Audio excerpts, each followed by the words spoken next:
எல்லாருக்கும் வணக்கம். தருணம் படம் வந்து ஜனவரி 14th நேற்றுக்கு ரிலீஸ் ஆச்சுன்னு உங்கள் எல்லாருக்குமே தெரியும். 2 நாளாக ஓடிட்டுருக்கு இன்றைக்கும் சேர்த்து. சில ஷோஸ் வந்து ரொம்ப நல்ல ரெஸ்பான்ஸாக வந்திருக்கு, எங்களுக்கு பாசிட்டிவான ரெஸ்பான்ஸ். சில ஷோஸ் கேன்சலும் ஆச்சு. ஸோ பேசிக்காக ஃபஸ்ட்டு வந்து டீம் இந்த மாதிரி பொங்கல் ரிலீஸ் அப்படின்னு சொல்லும்போது சில பேர் எதுக்கு பொங்கல் அப்படின்னு கேட்டாங்க. எனக்கு எப்பவுமே தோணுச்சு லைக் பொங்கல் எதுக்குன்னு. பட் நிறைய பேர் அட்வைசர்ஸ் என்ன சொன்னாங்கன்னா, பொங்கல் லீவ் கொஞ்சம் பெருசாக இருக்கிறதுனால நிறைய பேர் வந்து படங்கள் பார்ப்பாங்க அப்படின்னு.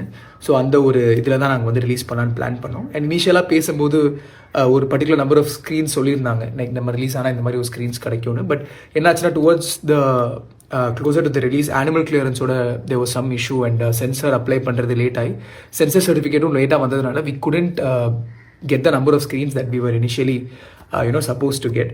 ஸோ சின்ன படத்துக்கு வந்து கொஞ்சம் ஃபேவரபுளான ஸ்க்ரீன்ஸ் இருந்தால் தான் it will be little bit more helpful. ஒரு பெரிய ஹீரோட படம்னா people will travel farther to watch a film, or அவங்க ஏர்லி மார்னிங் ஷோவாக இருந்தாலும் லேட் நைட் ஷோவாக இருந்தாலும் பார்ப்பாங்க. பட் சின்ன படமாக இருக்கும்போது ஷோ டைமிங்ஸும் ஆக்சசிபிளாக இருக்கணும், லொக்கேஷனும் ஆக்சசிபிளாக இருந்தால் தான் நிறைய பேர் போய் படம் பார்ப்பாங்க.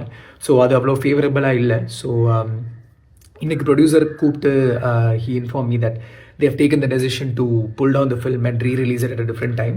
சோகமாக தான் இருக்குது. இந்த வீடியோவை ஒரு 10 வாட்டி ஆல்ரெடி ரெக்கார்ட் பண்ணிட்டேன். ஒவ்வொரு வாட்டியும் அந்த சோகத்தை கம்மி பண்ணி இன்னொரு வீடியோ ரெக்கார்ட் பண்ணிகிட்டு இருக்கேன். ஏன்னா முதல் படம் ஆஸ் எ லீட் தியேட்டரில் ரிலீஸ் ஆகுது. நானுமே நிறைய எக்ஸ்பெக்டேஷன்ஸோடு தான் இருந்தேன். But I guess the timing wasn't right. So இந்த படம் வந்து ரீரிலீஸ் பண்ணுற பிளான் வச்சுருக்காங்க. That being said, I just wanted to thank everybody, to the media, to all my friends for the support. And நிறைய பேர் தியேட்டர்ஸ்க்கு வந்து இந்த படம் பார்த்துருக்கீங்க. ஸோ உங்களுக்கு ரொம்ப ரொம்ப நன்றி. உங்களுடைய ஃபீட்பேக் தான் வந்து it kept pushing me further and further. இன்றைக்குமே the show is almost full. So இதெல்லாம் பார்க்கும்போது தான் மனசு கொஞ்சம் கஷ்டமாக இருக்குது. அண்ட் இன்றைக்கும் நிறைய பேர் மெசேஜ் பண்ணியிருந்தீங்க, சரி கண்டிப்பாக படம் பார்க்குறோம் ஊரில் இல்லை சம்திங். உங்களுக்கு என்ன பதில் சொல்கிறதுன்னு தெரியல. கண்டிப்பாக லோவாக தான் இருக்குது. பட் இது ஒரு செட்பேக். கண்டிப்பாக அந்த படம் திரும்பி வரும்போது அதுக்கான ஒரு ரெக்கக்னிஷன் கிடைக்கும்னு நினைக்கிறேன்.